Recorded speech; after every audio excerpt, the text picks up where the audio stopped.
Buenos días, buenas tardes, buenas noches, dependiendo del lugar donde nos están escuchando. Agradecemos que nos sigan en la transmisión. Hay mucha gente conectada, les mandamos un saludo.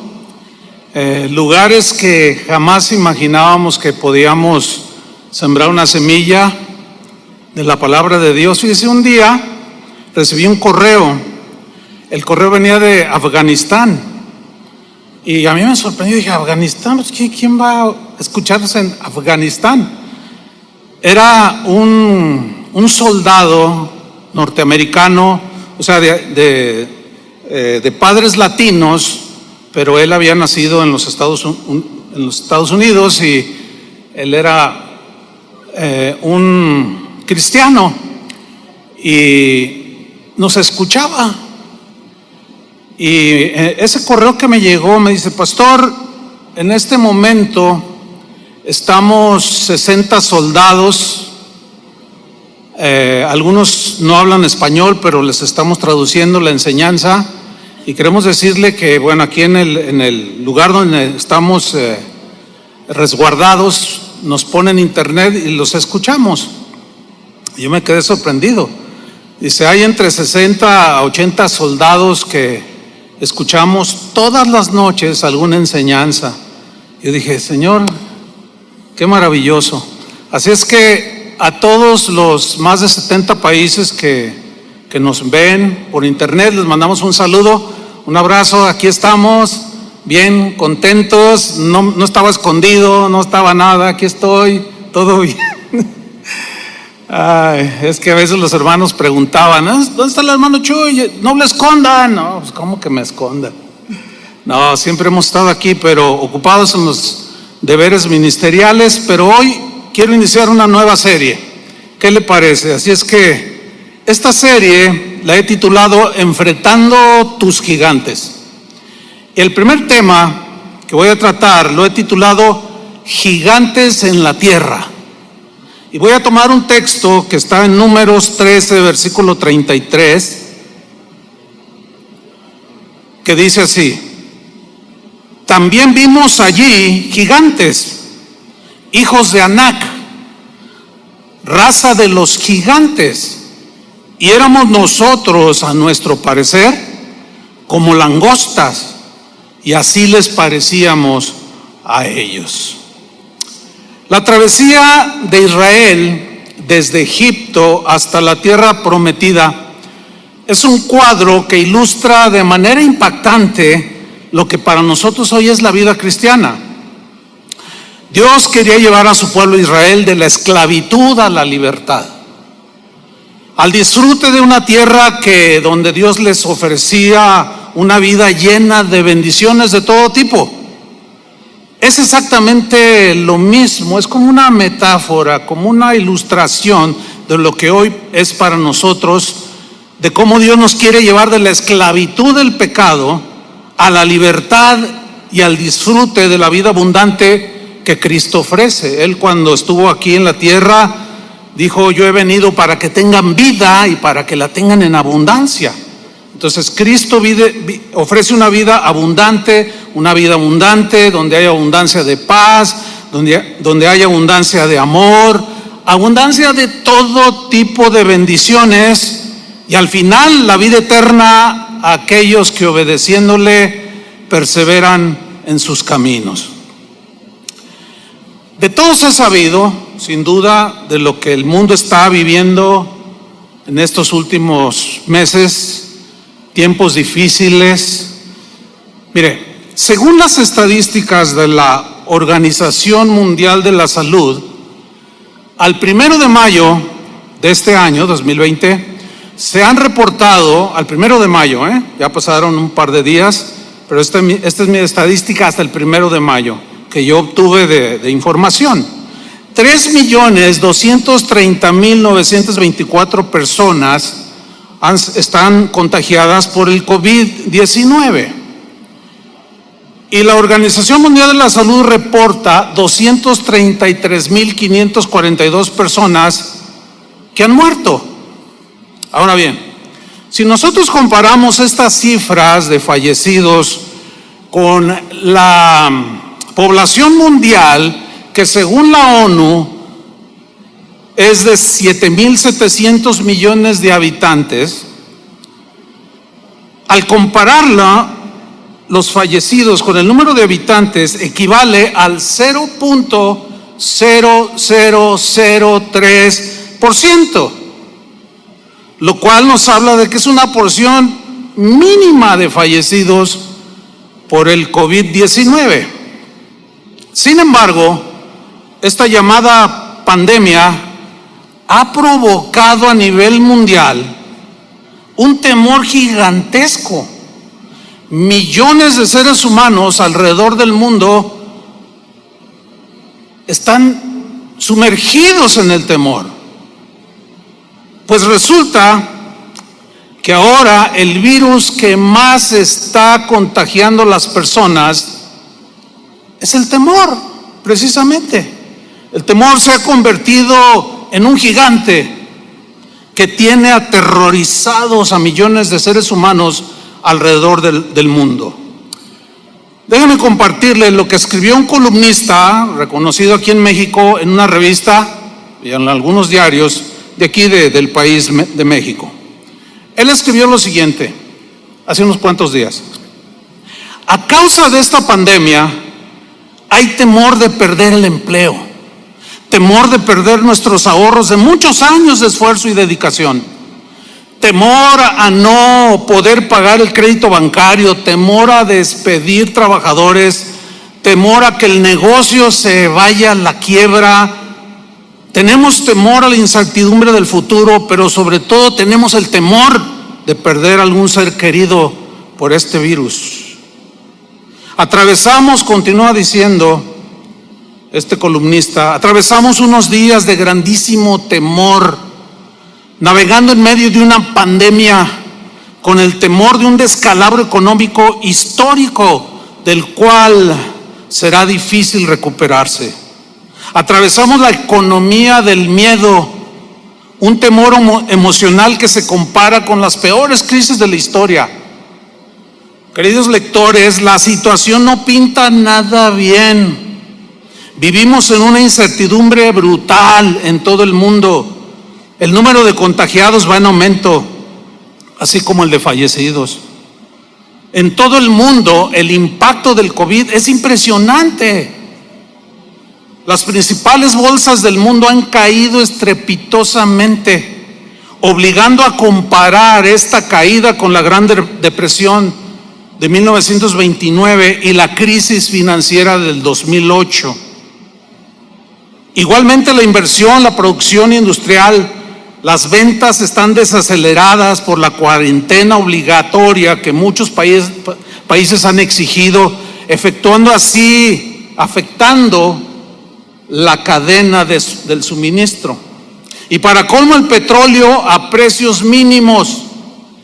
Pero lo más dramático que viene, el miedo más grande, el temor más grande que se avecina para la economía, serán los millones de empleos que se perderán, las familias que sufrirán rezagos y, peor aún, la pérdida de bienestar que habrá en países en desarrollo como México. Para nuestro país el impacto será descomunal. El tipo de cambio del dólar ha superado los 25 pesos, alcanzando un máximo histórico. El turismo, el transporte, restaurantes están teniendo pérdidas muy fuertes en sus ingresos. El sector manufacturero reduce con ello su productividad y con esto los sectores estarán generando pérdidas de empleos. El columnista terminó de esta manera su columna: el ingreso económico de gran parte de la población se verá reducido, por lo que el consumo de bienes y servicios disminuirá dramáticamente. El Producto Interno Bruto de México caerá, es inevitable. Bueno, ante este panorama tan desolador, tanta información que ha abrumado a los 7,000 millones de personas alrededor del mundo, ¿qué pasará con nosotros los cristianos? ¿Dónde entramos nosotros? Bueno, como respuesta tengo que decirles lo siguiente: los cristianos no estamos exentos de ser contagiados por el temor, al que llamaremos como si fuera un virus, el virus del temor, que se contagia fácilmente. No estamos exentos. Pero si nos dejamos contagiar, si no tenemos esa protección y nos contagiamos de ese temor, este se puede convertir en un gigante invencible. Desgraciadamente, el virus del temor es muy, pero muy contagioso. Se contagia de una manera tan veloz que no hay virus que le compare. En alguna ocasión yo les compartía una historia que viví. Yo era un joven de 18 años y todavía no conocía al Señor, y yo iba con un primo en un colectivo aquí en la ciudad de Guadalajara. El camión donde íbamos iba lleno de gente, iba gente de pie, como acá en estos países suele suceder, ¿no? Otros colgados, en fin. Y el chofer manejaba como si trajera un montón de ganado. Bueno, así manejan acá, no sé, en otros países. Y recuerdo que circulábamos por una de las calles céntricas de aquí de la ciudad de Guadalajara, y mi primo y yo íbamos sentados, nos tocó sentarnos. Se fue llenando posteriormente el camión, pero íbamos sentados justamente donde las ruedas traseras. Yo iba sentado aquí y está una curva de lámina donde cubría las llantas traseras. Y en un momento en que el camión va a velocidad, hay unas calles aquí en Guadalajara que hacen como algo sinuoso así.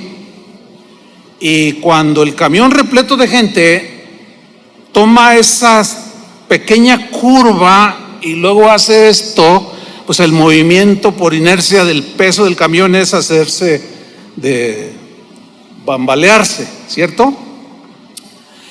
El asunto es que por el movimiento del camión, las llantas rozaron la lámina que la cubrían justo debajo de mis pies, y empezó a salir humo. Y la gente empezó a gritar.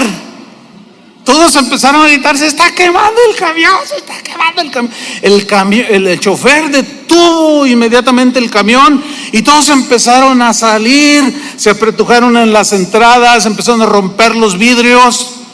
Y yo recuerdo que mi primo me gritaba de abajo de la banqueta: bájate, primo, bájate.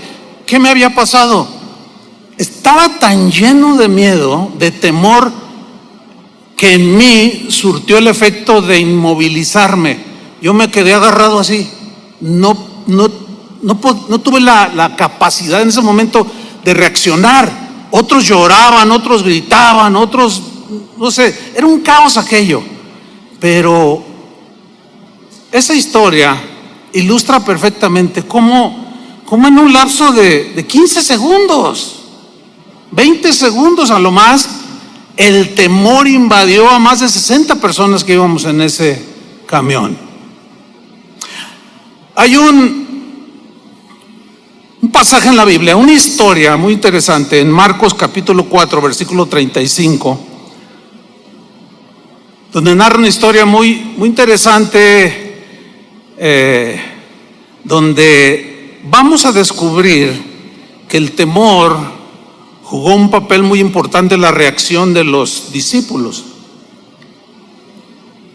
Dice Marcos 4:35: aquel día, cuando llegó la noche, les dijo, Jesús habló: pasemos al otro lado. Enfrente tenían al mar de Galilea.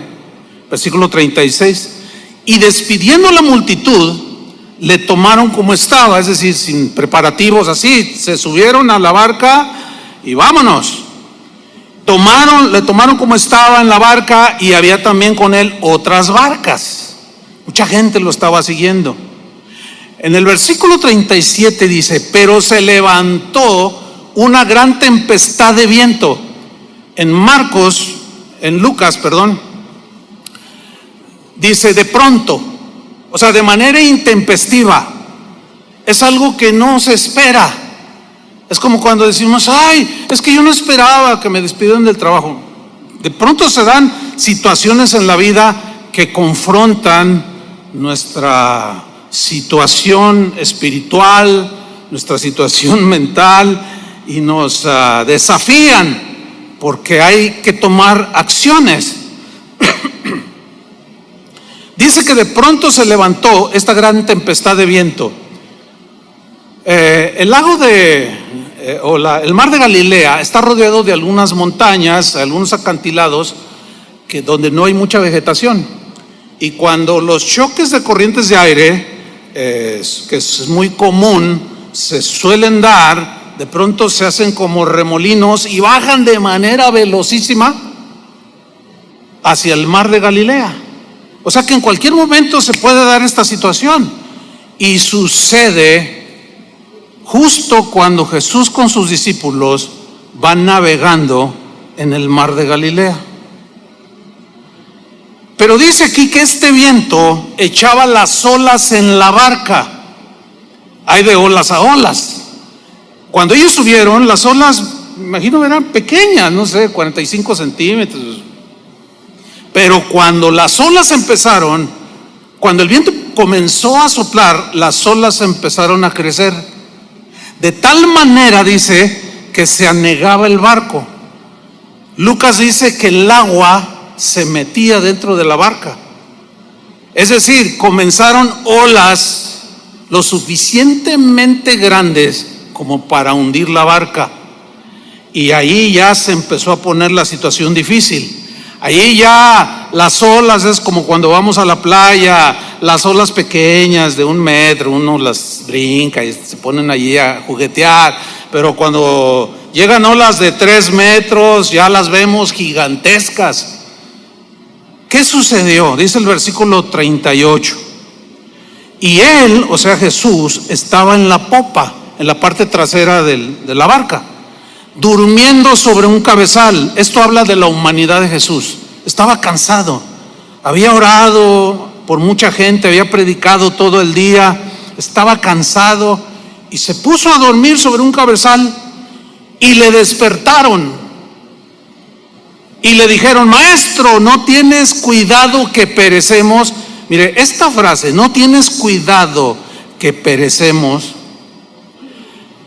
es una frase que tiene la connotación o la idea es como de llamar la atención, casi como un regaño, como diciéndole: Señor, ¿que no nos vas a cuidar? ¿Por qué te descuidas y nos descuidas a nosotros? Ahora, en este momento vemos a los discípulos todos contagiados por el virus del temor.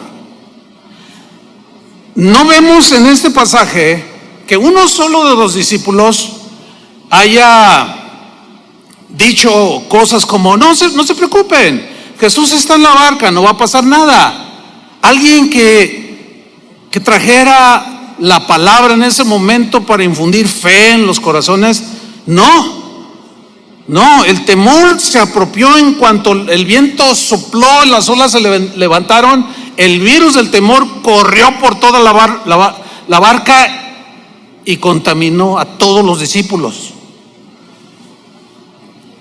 Dice el versículo 39: y levantándose reprendió al viento y dijo al mar: calla, enmudece. Y cesó el viento y se hizo grande bonanza. Es muy interesante este pasaje de cómo nos muestra, por un lado, cansado, tenía que dormir, la humanidad de Jesús, y aquí nos muestra la divinidad de Jesús. El Cristo eterno, el Hijo de Dios, hecho hombre, 100% hombre, 100% Dios, lo vemos en todo su esplendor, en este corto pasaje manifestándose en sus dos naturalezas. Y enseguida en el versículo 40 les dijo: ¿por qué estáis amedrentados? La palabra amedrentados aquí, en el griego, es una palabra, deilos, que significa cobardía. O sea, se puede traducir, ¿por qué están acobardados? La cobardía, ¿qué es la cobardía? Es temor ante alguna amenaza o temor a situaciones difíciles. Para ellos era una situación difícil. A pesar de que algunos eran pescadores y ya habían tenido muchas experiencias, sin duda, cuando andaban pescando, Pedro, Andrés, los que eran pescadores, sabían que de pronto se levantaban tempestades, pero esta parece que sobrepasó a los que ellos habían experimentado. Y de pronto vemos unos discípulos acobardados, temerosos, miedosos. Y viene un reproche de Jesús hacia sus discípulos. Y les hace esta pregunta: ¿cómo no tenéis fe? En otra versión dice: ¿dónde está vuestra fe? ¿Dónde quedó su fe? Hasta este momento ellos ya habían experimentado y visto y tocado al Cristo encarnado. Habían visto muchos milagros, habían escuchado su enseñanza, pero estaban aprendiendo lo mismo que nosotros. Pero Jesús les dice: ¿cómo no tenéis fe? Y aquí vemos que la fe en los momentos difíciles es fundamental. Esta situación que vive el mundo y que donde los cristianos estamos incluidos, vino a descubrir, entre muchas cosas, la verdadera condición espiritual en la que tú estabas.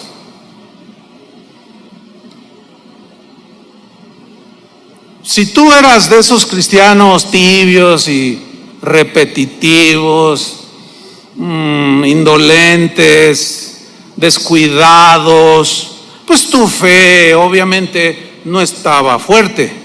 Y ahorita estás como los discípulos, todo acobardado, temeroso, miedoso. He ahí la importancia de mantenernos en la fe. Jesús ha prometido estar con nosotros, ¿cierto? Hasta el fin del mundo, en cada momento de nuestra vida. ¿Cómo no tenéis fe? ¿Dónde está vuestra fe? Pero hay una historia que es a donde yo quiero llegar. Es una historia muy conocida de 12 israelitas,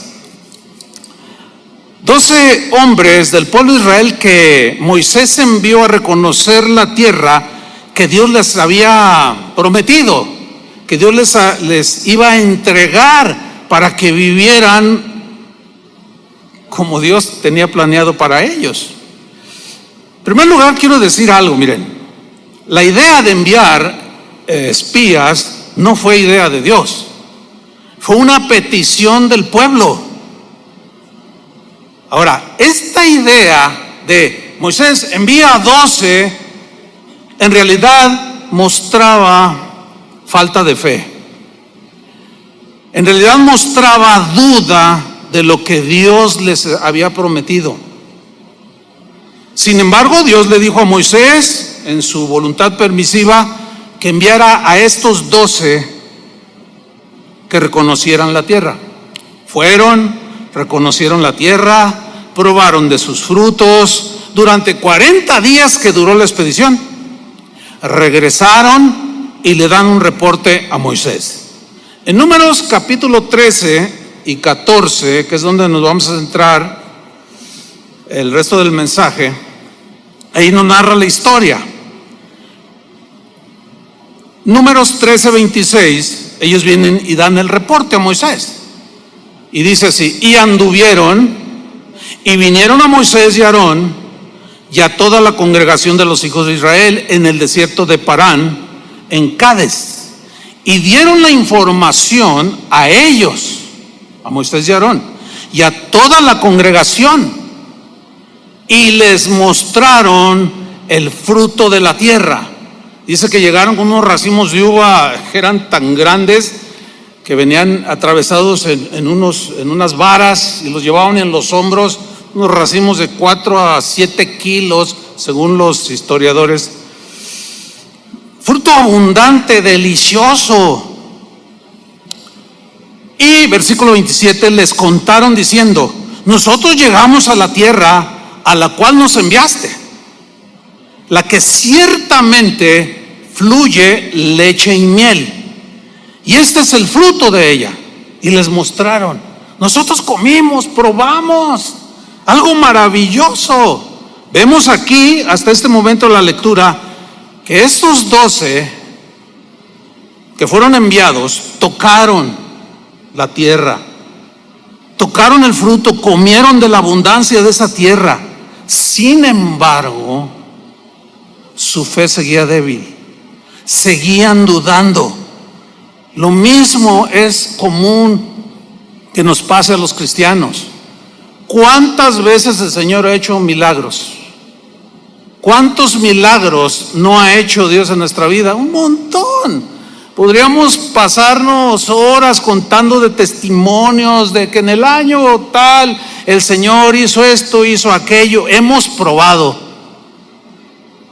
hemos tocado, hemos gustado del fruto del Espíritu. Sin embargo, ante una adversidad como la actual, algunos siguen dudando.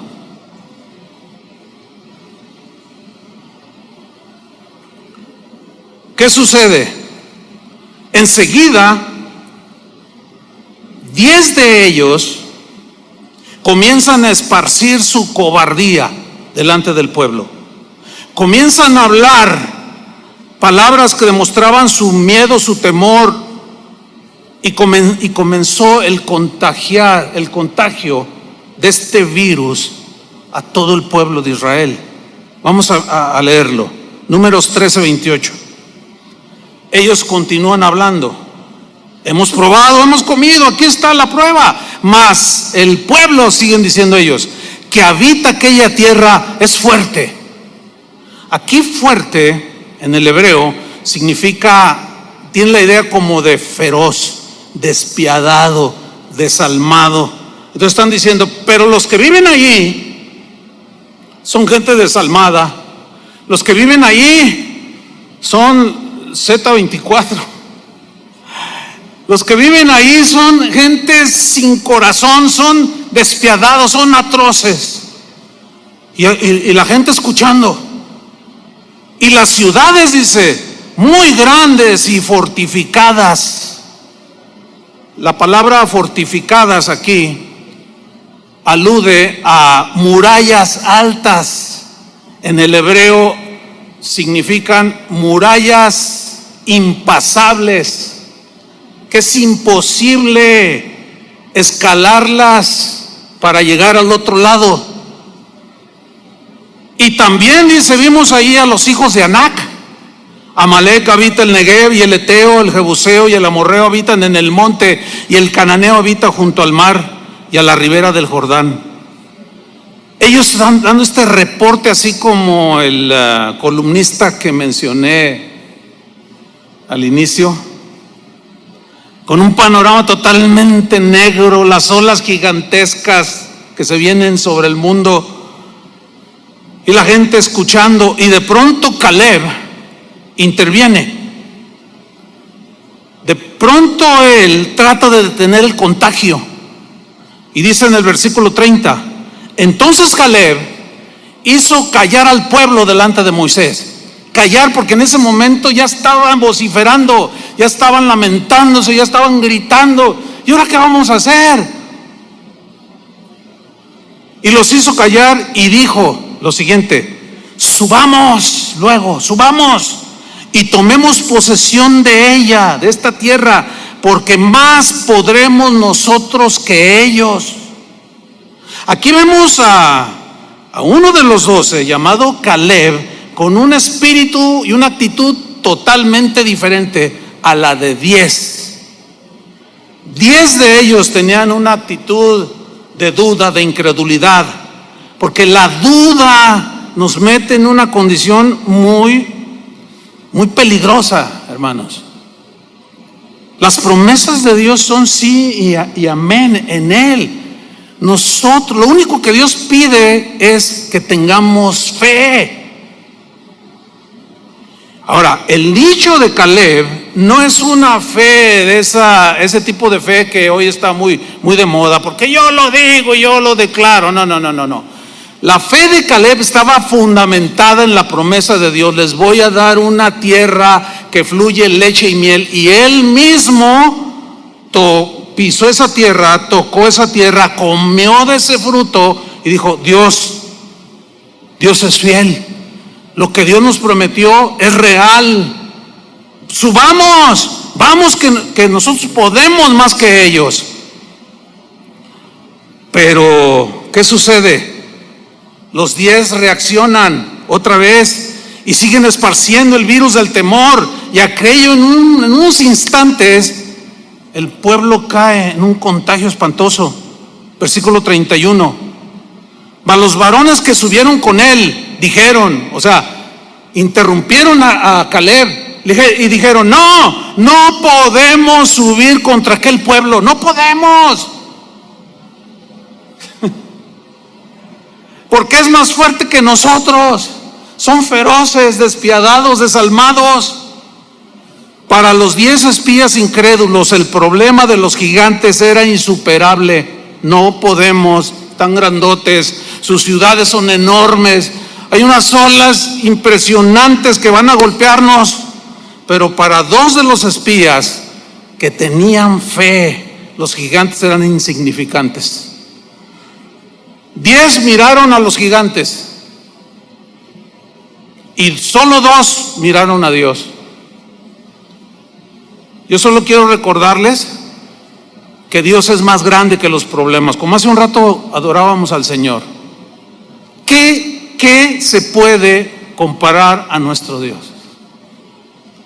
¿Qué hay más grande que Dios? Absolutamente nada. El problema está cuando, al igual que los discípulos y estos 10, miraron las olas y no el que estaba en la barca. Y muchos cristianos, ustedes no se imaginan la de correos, mensajes: pastor, ¿qué vamos a hacer? ¿Dónde está? Denos una palabra. ¿Y qué si me hubiera muerto? A ver, ¿no tienen palabra? ¿Qué pasó? ¿Dónde está su fe? No miren a los gigantes. El apóstol Juan decía: más grande es el que está en nosotros, ¿sí o no?, que el que está en el mundo. Vean al que está más grande que todos los problemas, al que va con nosotros en la barca, y no nos centremos en lo que Jesús dijo que serían principios de dolores.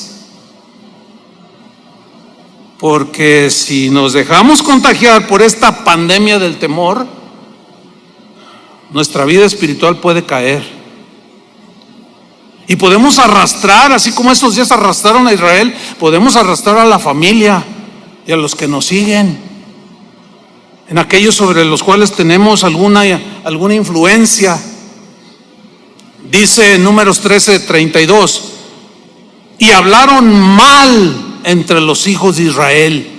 Hablaron mal. ¿De qué? De la tierra que habían reconocido.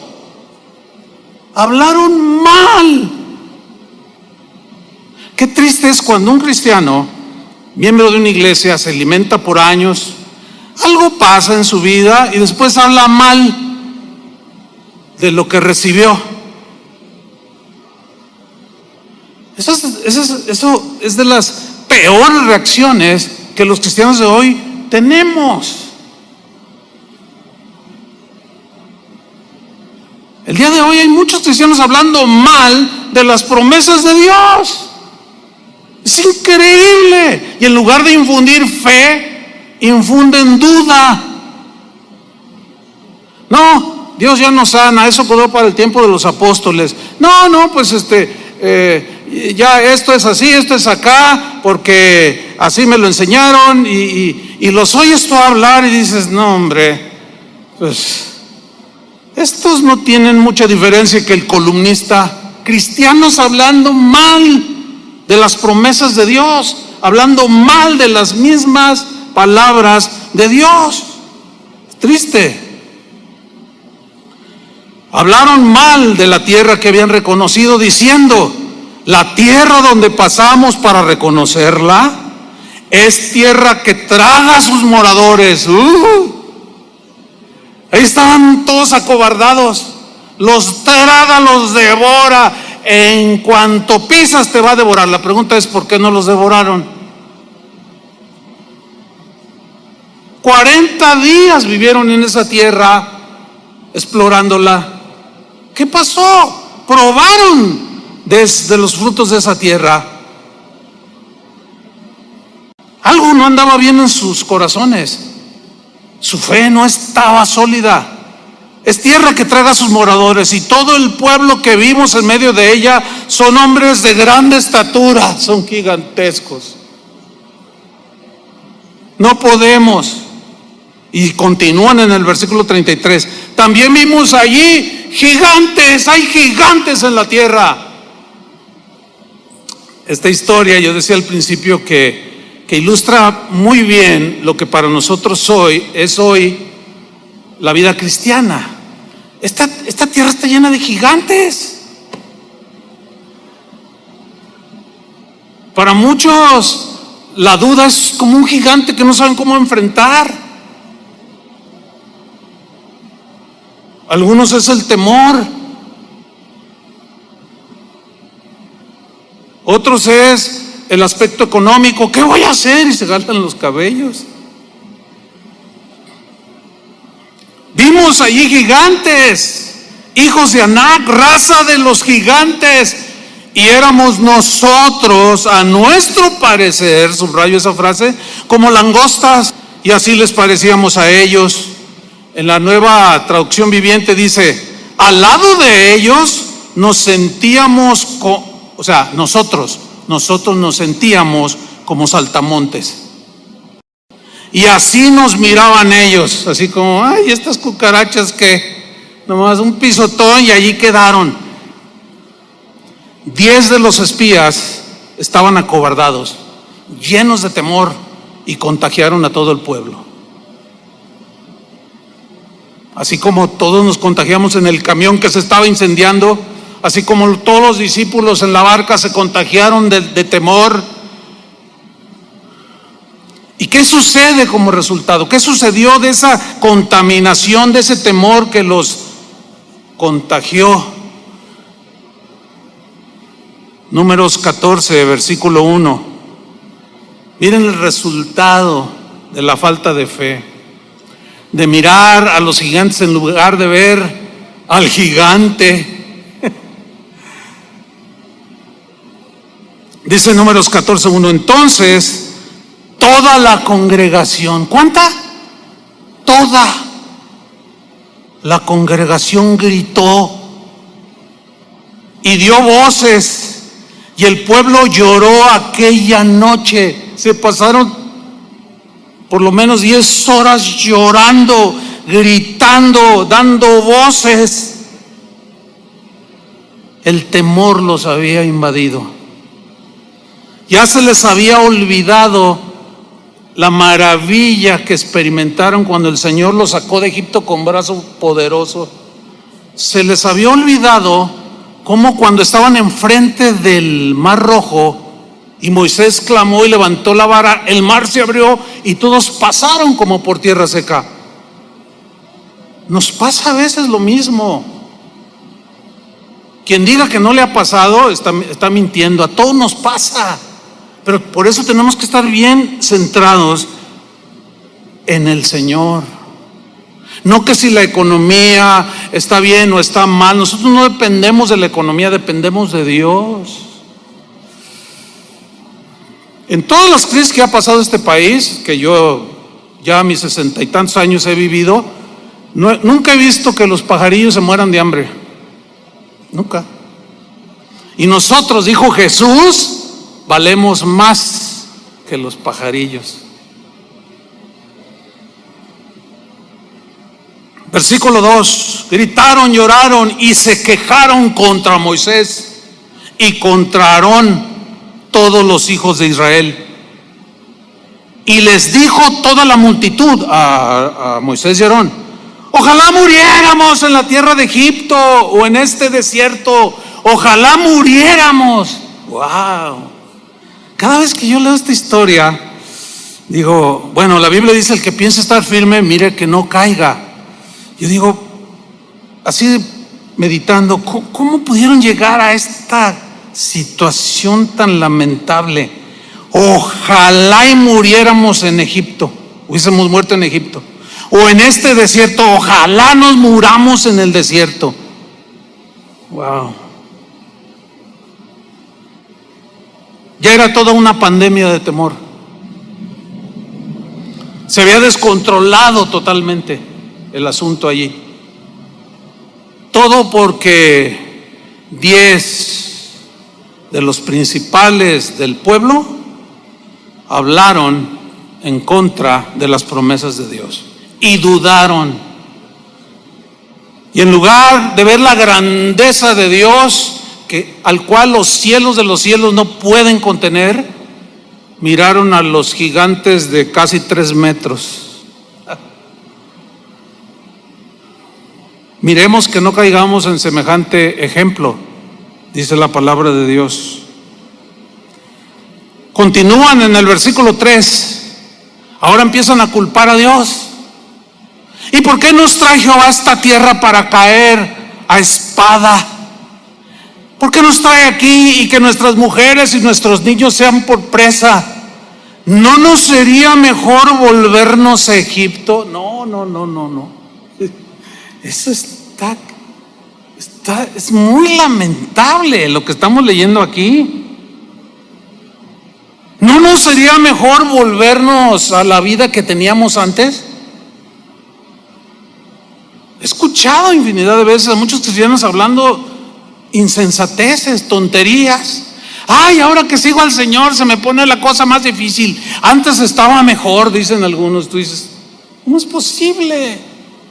Y se les olvidaron todas las maravillas que Dios ha hecho a través de los años. Por eso la Biblia nos enseña que recordemos las bondades, las misericordias de nuestro Dios. ¿No sería mejor volvernos a Egipto? Creo que ya estábamos mejor. No le hace que el faraón tenga su pie en nuestro cuello. No importa. Allá cuando menos comemos pepinos. Fíjense nomás. Allá cuando menos comemos cebollas. Ay, tan ricas las cebollas. Y los ajos que tanto le gustan a Toño. Dice el versículo 4, fíjense. Y decían el uno al otro. O sea, empezaron ya a hablar entre ellos. Ya se había perdido el control. El virus del temor había hecho sus estragos en el corazón del pueblo. Y ahora se decían el uno al otro: designemos un capitán y volvamos a Egipto. Necesitamos a alguien que nos dirija, que nos guíe por el camino de regreso a Egipto. Increíble.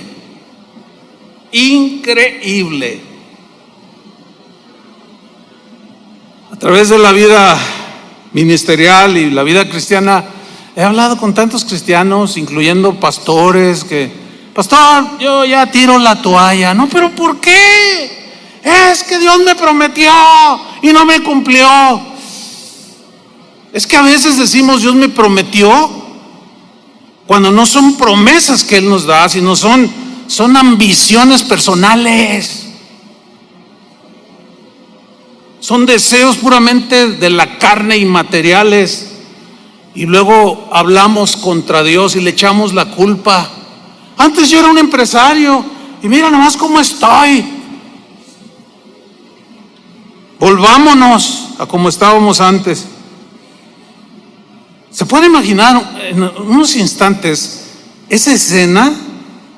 Así traten de imaginarse, para algo sirve la imaginación. Todo un caos, todos llorando, gritando. 10 diciendo, no podemos, están bien grandotes. Oye, ¿qué tan grandes están? Hombre, mira, yo vi uno que, híjole, man, no, ¿para qué te cuento?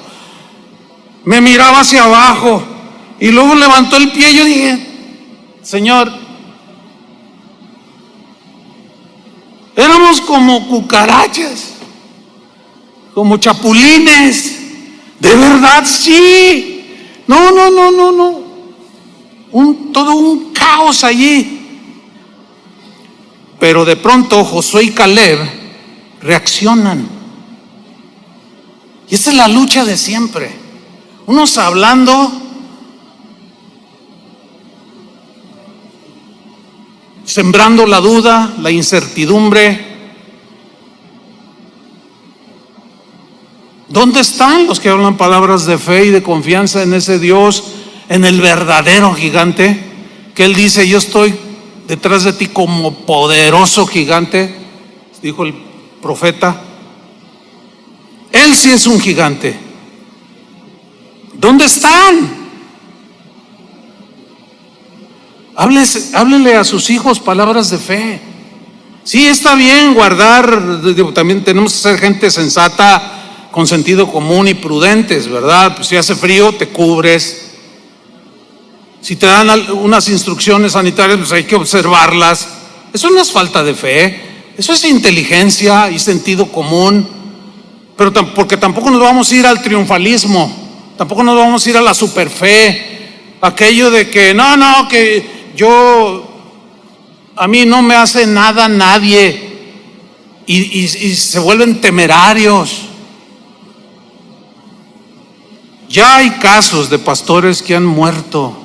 No estoy diciendo que es el caso, pero también hay casos y hay videos en las redes sociales de pastores que desafiaron, se volvieron temerarios. Hay uno en Florida, un pastor muy famoso, en plenas instrucciones del gobierno para que haya orden, para que no se salga de control el asunto. Él reunió a su congregación y en plena reunión entró la policía y lo agarraron y lo bajaron, y un policía agarra el micrófono y dijo, su pastor es un irresponsable. Yo diría, es un triunfalista. No era alguien que tenía su fe basada en las promesas de Dios. O sea, yo sé que es un punto así difícil para algunos de ponerlo en el equilibrio. No, nuestra fe, lo que sí estoy rotundamente cierto, con contundencia, es que nuestra fe debe estar basada en lo que Dios dice, no en lo que yo supongo que Él dice, o en lo que yo pueda llegar a pensar o a creer que Él me está hablando. Porque ¿cuántas veces decimos, Dios me habló?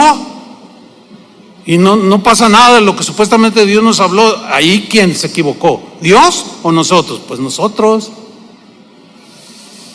Por eso tenemos que empaparnos de la palabra de Dios, que este amor en abundancia, que la sabiduría, la inteligencia espiritual nos dirijan, la paz de Cristo en el corazón, pero todo fundamentado en la palabra de Dios. Entonces reacciona Josué y Caleb, Números 14:6, y Josué, hijo de Num, y Caleb, hijo de Jefone, que eran de los que habían reconocido la tierra, rompieron sus vestidos. Esta es una señal así como de lamentación, ¿verdad? Pero ¿qué están haciendo? Son el pueblo de Dios. ¿Cómo ustedes están dudando de Dios? No les crean a estos incrédulos, no se dejen contagiar, crean a la promesa. ¿Qué no ven el fruto? Ustedes mismos lo probaron, ¿por qué ahora vienen a decir que no se puede? Y Josué y Caleb, versículo 7, hablaron a toda la congregación como para contrarrestar. Hablaron a toda la congregación de los hijos de Israel diciendo, la tierra por donde pasamos para reconocerla es tierra en gran manera buena. ¿De qué manera quieren que se lo expliquemos? Lo vivimos, lo probamos, la pisamos. Es en gran manera buena. 8, y Jehová, si Jehová se agradare de nosotros, Él nos llevará a esta tierra. ¿Quién? Dios por delante. Y nos la entregará, tierra que fluye leche y miel. Versículo 9, por tanto, no seáis rebeldes contra Jehová. ¿Sabes que la duda es rebeldía? Si algo ofende a Dios, es que pongamos en tela de duda su palabra. Si hay algo que hiere el corazón de Dios, es que digamos lo contrario a lo que Él dice. Josué dice, Él mismo nos va a llevar, Él mismo nos va a entregar. ¿Qué no se acuerdan del Mar Rojo? ¿Qué no se acuerdan de esto, de aquello? Por tanto, no sean rebeldes contra Dios, ni temáis al pueblo de esta tierra. Sí, son gigantes, yo los vi. Porque nosotros los comeremos como pan. Su amparo se ha apartado de ellos y con nosotros está Jehová. No los temáis. Wow, qué diferente. Miren, hermanos, en 1982 iniciamos Casa de Oración. Era un año de crisis. Desde que yo me acuerdo, desde tengo uso de memoria, siempre hemos estado en crisis. Cuando algunos amigos míos, ministros y algunos cristianos amigos míos se enteraron que íbamos a iniciar una obra, me decían cosas como, oye, pero en medio de esta crisis no hay trabajo, la gente no gana ni para comer. ¿Cómo? No, espérate, me decían. O júntate con otro ministerio, porque pues como se ven las cosas no se ve por dónde. Iniciamos Casa de Oración en 1982. En 1986 hubo otra crisis y la iglesia siguió creciendo. En el 2004 otra crisis y después otra crisis. Toda mi vida ha sido crisis. Y toda mi vida he escuchado, no se puede, no se puede, no se puede. Claro, no se puede cuando nosotros miramos a los gigantes que hay en la tierra. Pero cuando miramos al papá de todos esos gigantes, otro gallo nos canta, como decimos aquí en México. Es muy distinto. Mayor es el que está en nosotros, hermanos, que el que está en el mundo. No temamos. Si es necesario que Dios mande cuervos, los va a mandar.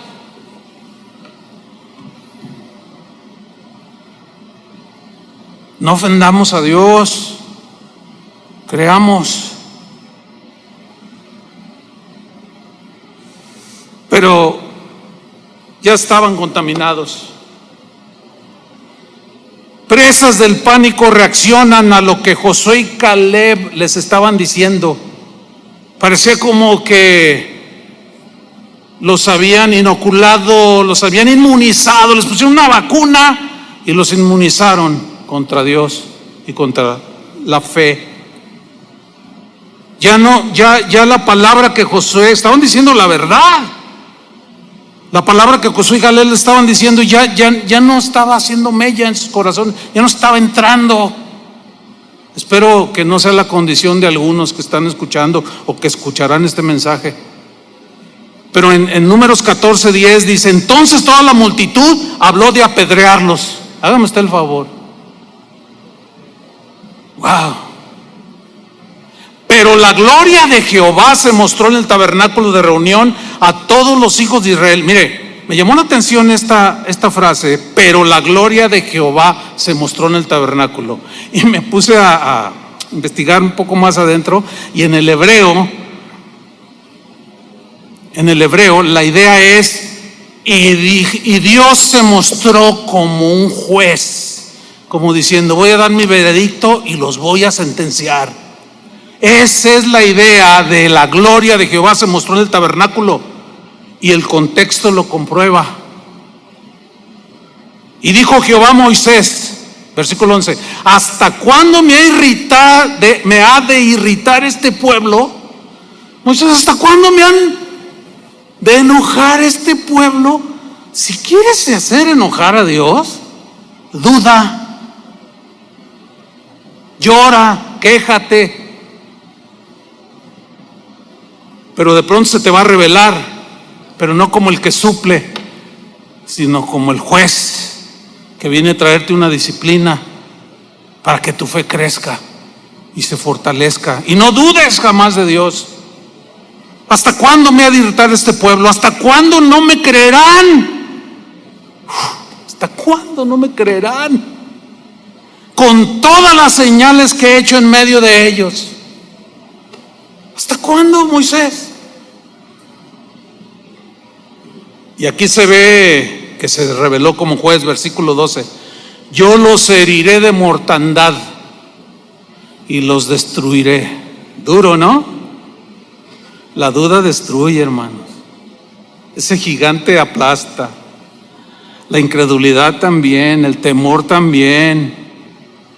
Yo los heriré de mortandad y los destruiré, y a ti te pondré, le dice a Josué, sobre gente más grande y más fuerte que ellos. ¿Saben qué significa gente más grande y más fuerte que ellos? Si nos vamos al hebreo, significa gente que tenga valor, que sean valientes, que no sean cobardes cuando se les aparezcan de pronto los gigantes enfrente. Significa gente de valor, o sea, valiente, gente que tenga fe, que me crea. Yo te voy a poner sobre ese tipo de gente que me crea. Fíjate bien quiénes son tus amigos, fíjate bien con quién hablas, fíjate bien con quién platicas, fíjate bien lo que te dicen. Si lo que te dicen te infunde temor, miedo, inseguridad, estás corriendo un grave peligro. Mirarás a los gigantes. De manera inesperada, digo inesperada, así lo veo yo, Moisés intercede por el pueblo, implora el perdón del Señor.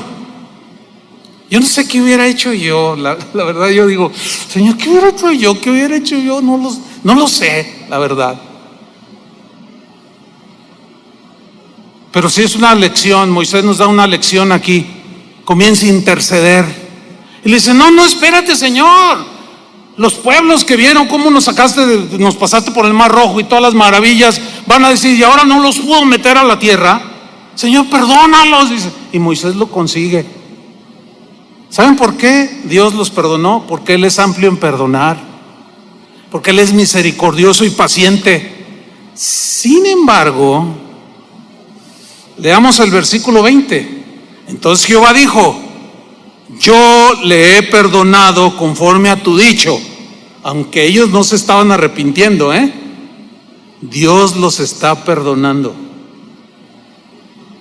Mas tan ciertamente como vivo yo y mi gloria llena toda la tierra, todos los que vieron mi gloria y mis señales que he hecho en Egipto y en el desierto, y me han tentado ya 10 veces.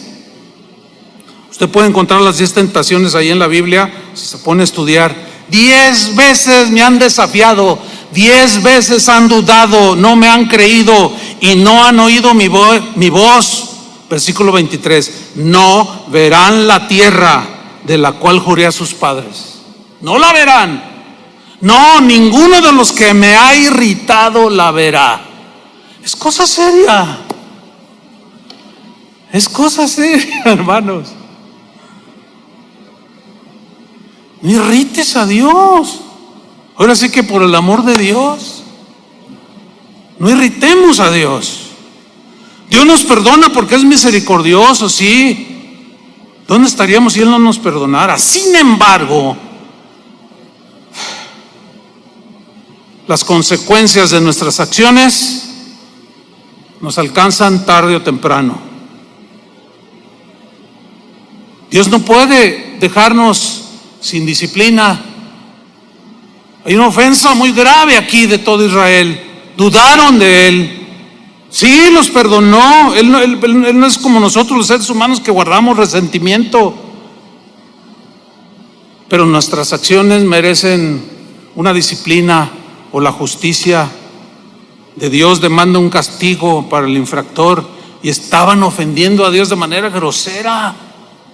Fíjate, Números 14:24, en la versión del lenguaje actual, dice: pero Caleb, en el versículo 14:24, pero Caleb, mi servidor, no fue como los demás, sino que creyó en mi promesa.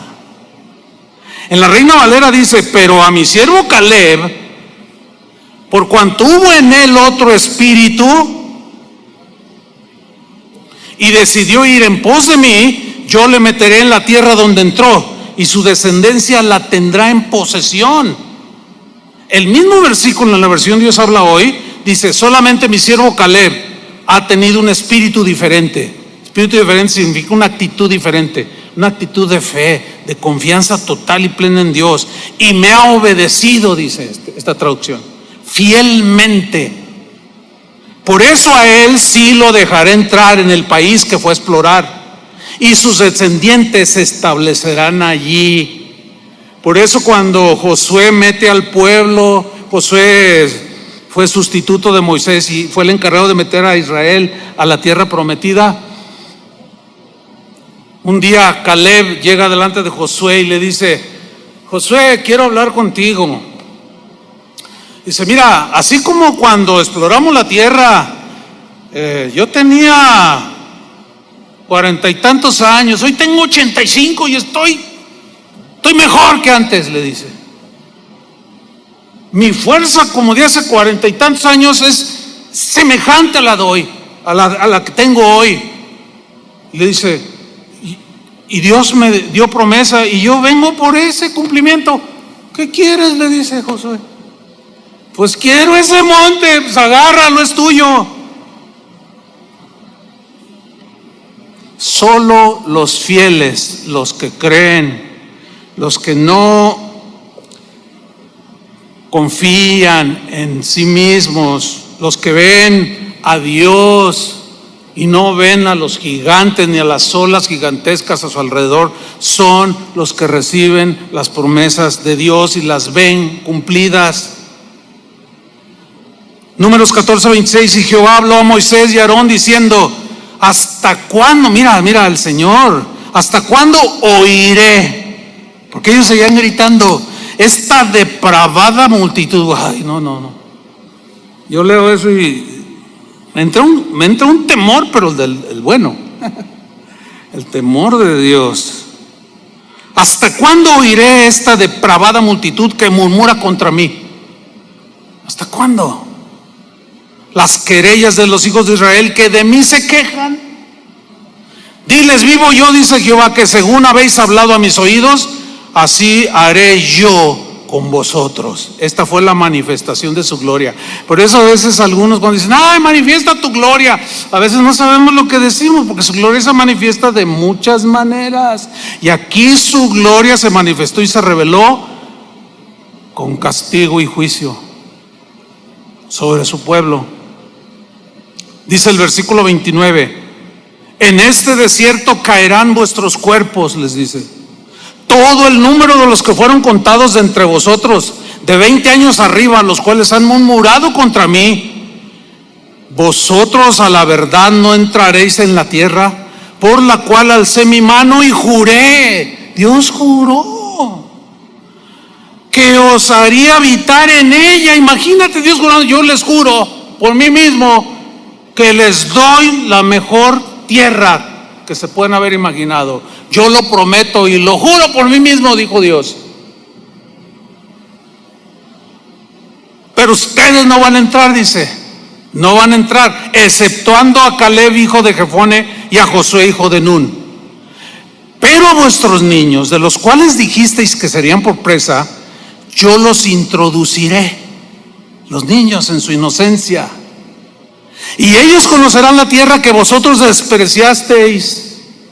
En cuanto a vosotros, vuestros cuerpos caerán en este desierto, y vuestros hijos andarán pastoreando en el desierto 40 años, y ellos llevarán vuestras rebeldías, las consecuencias de su rebeldía, hasta que vuestros cuerpos sean consumidos en el desierto, conforme al número de los días de los 40 días en que reconocisteis la tierra, llevaréis vuestras iniquidades 40 años, un año por cada día, y conoceréis mi castigo. Yo Jehová he hablado, así haré a toda esta multitud perversa que se ha juntado contra mí. En este desierto serán consumidos y allí morirán. Y los varones que Moisés envió a reconocer la tierra y que al volver habían hecho murmurar contra él a toda la congregación, desacreditando aquel país, aquellos varones que habían hablado mal de la tierra murieron de plaga delante de Jehová. ¿Saben la palabra plaga allí? Se puede traducir como peste, un virus, qué sé yo. Murieron de esa manera. Versículo 38. Pero Josué hijo de Nun y Caleb hijo de Jefone quedaron con vida de entre aquellos hombres que habían ido a reconocer la tierra. Concluimos, hermanos. ¿Hay gigantes en la tierra? Sí, hay muchos gigantes. Hay unas fortalezas impresionantes que se están presentando delante de nosotros. Miren, según los entendidos, de los 603,000 varones de guerra que salieron de Egipto, 603,000 que salieron de Egipto, solo Josué y Caleb entraron a la tierra.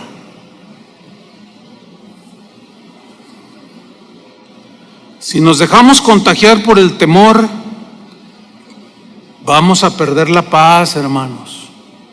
Vamos a perder el gozo. Si miramos a los gigantes, podemos entrar en una condición de murmuración y de ofensa y vamos a herir el corazón de Dios. Y en el temor lleva en sí castigo. No perdamos las bendiciones que el Señor ha prometido para nosotros.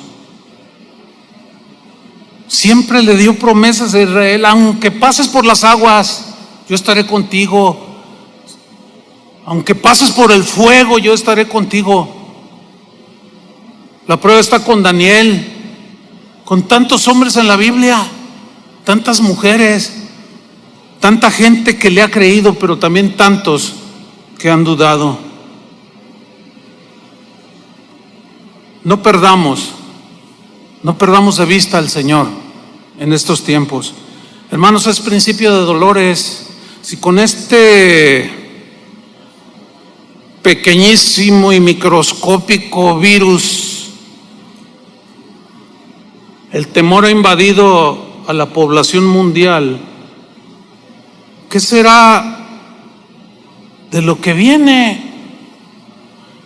Jesús dijo: cuando estas cosas empiecen a suceder, levante su rostro, su redención está cerca. A ver, los ricos que han muerto de este virus, con todo el dinero del mundo y no pudieron. Estamos viviendo ya los momentos donde lo que eres, lo que tienes, no vale nada. Lo que va a contar es tu confianza en el Señor. Termino leyendo Hebreos 4:1. Una advertencia para nosotros hoy. Temamos pues, no sea que permaneciendo aún la promesa de entrar en su reposo, alguno de vosotros parezca no haberlo alcanzado. Porque también a nosotros se nos ha anunciado la buena nueva como a ellos. Ellos son los de Números 13 y 14. Pero no les aprovechó el oír la palabra por no ir acompañada de fe en los que la oyeron.